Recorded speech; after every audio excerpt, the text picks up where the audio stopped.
Insya Allah pada sore ini tema yang akan dibawakan adalah kenapa harus bermadhab. Jadi madhab ini kalau dilihat hari ini sudah banyak yang hilang karena ketidaktahuan atau ketidakpahaman tentang apa itu madhab dan apa harus bermadhab atau tidak.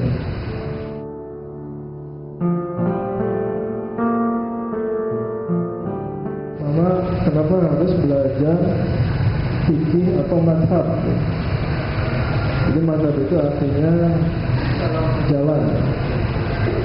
Jadi kalau kita ingin mengikuti sunnah, ingin mengikuti Rasulullah SAW, itu kalau kita ingin mengikuti amalan lahir, maka kita harus belajar fikih. Jadi fikih ini amalan lahir, amalan lahir Rasulullah SAW.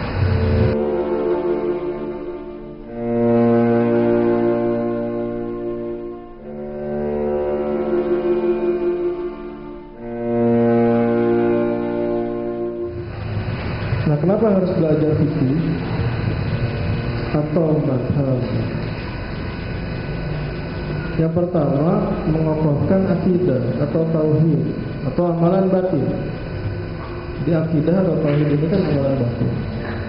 Nah, sedangkan amalan lahirnya itu ada di fikih. Ya. Contohnya seperti gimana sih cara aturan wudu, ya. Itu ada di bab taharah.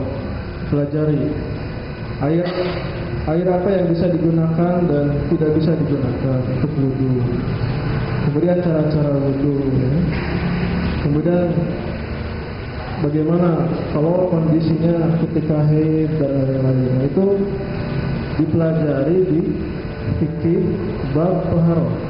Karena di fikih ini banyak bab, ya, ada bab taharah, ada bab sholat dan lain-lain.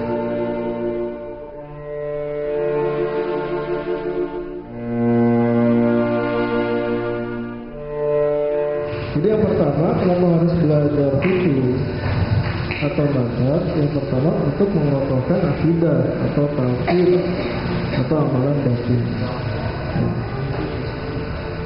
Karena untuk mendekatkan diri kepada Allah harus suci lahir dan suci batin. Maka harus melakukan amalan lahir dan amalan batin.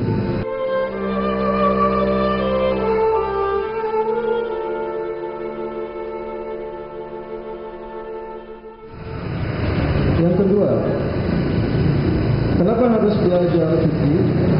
Itu agar memberikan ketenangan dalam beribadah. Karena tidak ada keraguan. Karena kalau kita akan melaksanakan suatu ibadah, apakah itu mau wudu, apakah itu mau sholat, apakah itu mau mandi janabah misalnya, apakah itu mau saum dan lain-lain. Kalau amalan lahiriah yang kita lakukan ini sesuai dengan fikih atau madhab, maka akan tenang. Karena tidak ada keraguan, karena tahu ilmunya.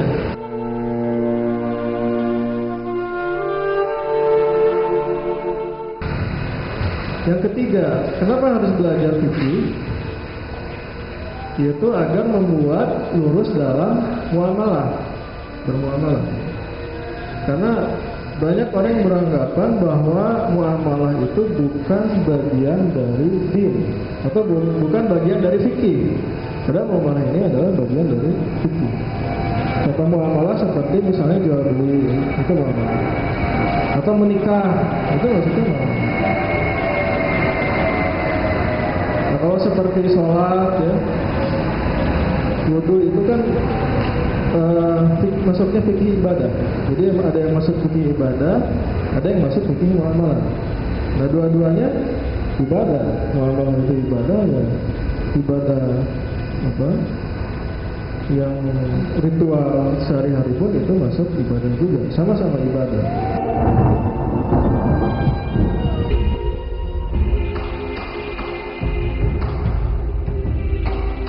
Jadi ketika kita paham bagaimana fikih jual beli, maka dia tidak akan terperosok ke dalam riba, karena dia paham fikihnya. Dari mulai bagaimana fikih nukut dalam Islam, bagaimana cara transaksi, akad-akad transaksi dalam Islam, syarat-syaratnya seperti apa gitu, kemudian rukunnya seperti apa.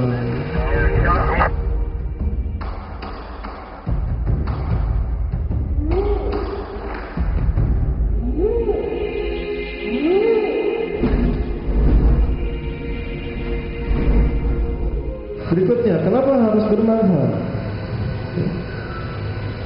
Yang pertama, agar tidak terjebak ke dalam taufik. Taufik ini apa? Percampuran madhab yang diharamkan. Jadi kenapa harus bermadhab? Yang pertama, agar tidak terjebak ke dalam taufik atau pencampuran madhab yang diharamkan. Baru dengar ya kata-kata taufik? Baru dengar? Misal, coba taufik yang kecil aja ya. Taufik yang kecil. Misal, ketika imam membacakan Al-Fatihah, misalkan dia tidak membaca Bismillah. Jadi ketika jahar ya imam, itu langsung Alhamdulillahirrahmanirrahim, Bismillahnya dibaca. Nah berarti dia itu bukan mazhab Syafi'i. Ya. Contoh misalnya mazhab Maliki, karena mazhab Maliki menganggap Bismillah itu bukan bagian dari Al-Fatihah, makanya dimulainya langsung Alhamdulillah, tidak pakai Bismillah.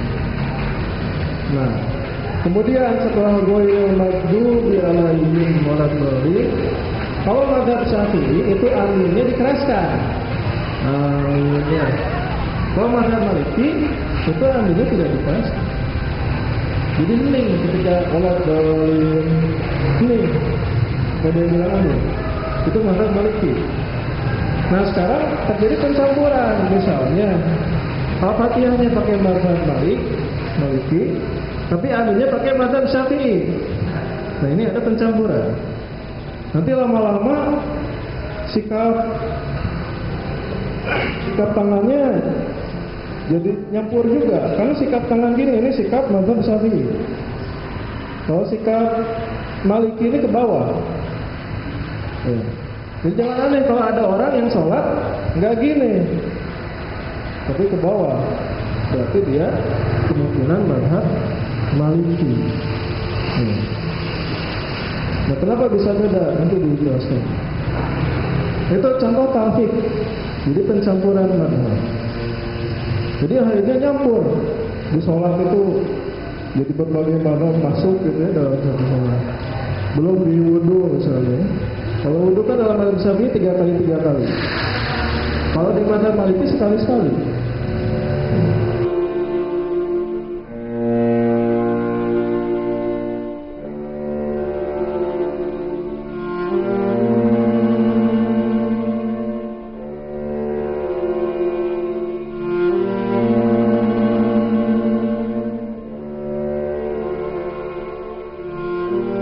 Ketika kondisi darurat bisa melakukan tatabu arufos atau memilih pendapat atau mazhab yang sesuai dengan keadaan sehingga tidak saling membidahkan satu sama lain atau ta'assub, bahkan saling membutuhkan.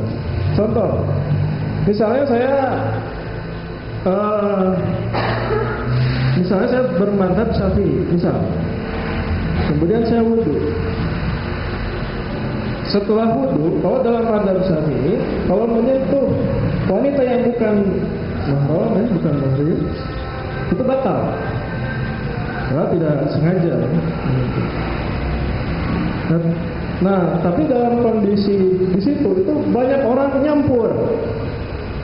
Sehingga kalau saya pakai wudunya, contoh misalnya ketika haji,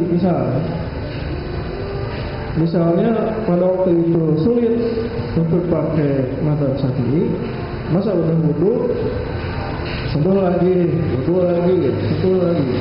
hanya nggak sholat ya, karena bolak balik terus ya.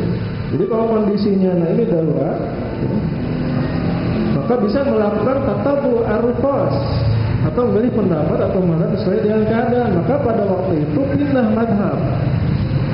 jadi mazhab Maliki. Kenapa? Karena mazhab Maliki itu kalau menyentuh tidak sengaja dengan wanita yang bukan muhrim itu tidak menjadi batal wudunya. Ya. Jadi dia pindah mazhab. Maka dia harus paham wudunya Maliki nggak? Harus paham ya. Nah, berarti dia pakai wudu Maliki. Nah, kalau misalnya kayak gini, orangnya kayak gini, ketika melihat orang lain bermazhab berbeda, bakal saling membedahkan nggak? Enggak ya. Kalau misalnya saya mazhab Syafi'i, misalnya Arif mazhabnya Maliki, saya bisa belajar ke Arif. Karena bisa jadi pas saya kondisi darurat, saya tidak bisa melakukan mazhab Syafi'i. Saya tanya Arif di mana Maliki dan gimana? Waktu itu tidak mazhab. Begitu pun Arif ketika kondisi darurat, misalnya tidak bisa pakai mazhab Maliki, bisa pindah mazhab Syafi'i. Maka saya sama Arif kira-kira saling membedahkan nggak? Enggak ya, karena kita malah saling menghormati, malah saling membutuhkan. Nggak ada saling bilang, oh kamu beda, kamu beda. Gitu ya.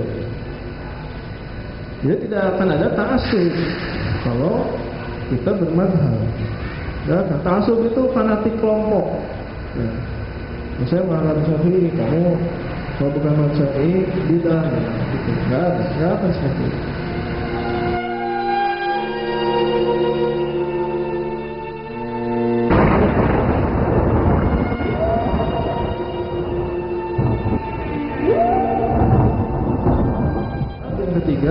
Agar tidak terjebak menjadi muqallid. Muqallid itu apa? Mengikuti orang atau taklid buta. Dan mudalil. Mudalil itu mengikuti buku atau dalil, sehingga menjadikan diri menjadi mujtahid atau beristihad sendiri. Contoh misal kalau ditanya, kenapa kamu sholatnya gitu?